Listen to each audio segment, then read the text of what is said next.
ایڈو آئی اسپتال لالہ رقبہ کینٹ کی جانب سے بہترین کارکردگی کے حامل افراد کے اعزاز میں تقریب تقسیم ایوارڈ کا انعقاد کیا گیا۔ تقریب میں ایڈو آئی اسپتال کے سٹاف کے علاوہ اہم شخصیات شریک تھیں۔ ایڈو کی جانب سے بہترین جرنلسٹ آف دا ایئر کا ایوارڈ ایڈو کے میڈیا ایڈوائزر ڈاکٹر سید صابر علی کو دیا گیا۔ بہترین ایڈوکیٹ آف دا ایئر کا ایوارڈ لیگل ایڈوائزر ایڈو طاہر محمود راجہ ایڈوکیٹ کو دیا گیا۔ ایڈو آئی اسپتال کی حوصلہ افزائی کے لیے بہترین آفس ورکر کا ایوارڈ شفیق الزمان خان کے حصے میں آیا، جبکہ بہترین آفس سیکرٹری کا ایوارڈ مرزا مختوم بیگ کو دیا گیا۔ اس طرح ایڈو سٹاف میں بہترین اکاؤنٹس مینجمنٹ پر یونس گل کو کیش پرائز اور تعریفی سند سے نوازا گیا۔ سید عاطف اشراق کو بہترین آڈٹ اینڈ اکاؤنٹ مینجمنٹ پر کیش پرائز اور تعریفی سند دی گئی۔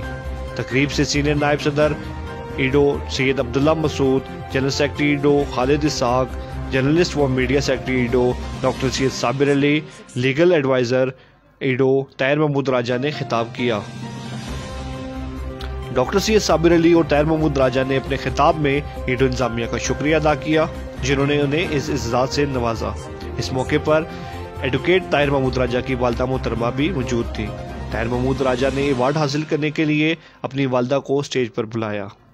تقریب سے خطاب کرتے ہوئے سینئر نائب صدر سید عبداللہ مسعود کا کہنا تھا کہ ایڈو کو یہ فخر حاصل ہے کہ ان کے ادارے سے وابستہ جرنلسٹ و میڈیا ایڈوائزر ڈاکٹر سید صابر علی کو ٹیکسلا بار ایسوسی ایشن کی جانب سے بہترین جرنلسٹ آف دا ایئر اور لیگل ایڈوائزر ایڈو کو بہترین ایڈوکیٹ آف دا ایئر کا ایوارڈ دیا گیا۔ بلا شبہ ان دونوں حضرات کی محنت، لگن اور اپنے شعبے میں گراں قدر خدمات کا یہ منہ بولتا ثبوت ہے۔ انہوں نے دونوں افراد کی ترقی و کامیابی کے لیے نیک تمناؤں کا اظہار کیا۔ جنرل سیکرٹری ایڈو خالد اسحاق نے اپنے خطاب میں ایڈو کی کارکردگی اور ترقی کے سفر کی تفصیلات بتائیں۔ ان کا کہنا تھا کہ ڈاکٹر سید صابر علی اور طاہر محمود راجہ نے انتھک محنت سے یہ مقام حاصل کیا۔ اس پر ایڈو کی انتظامیہ کو فخر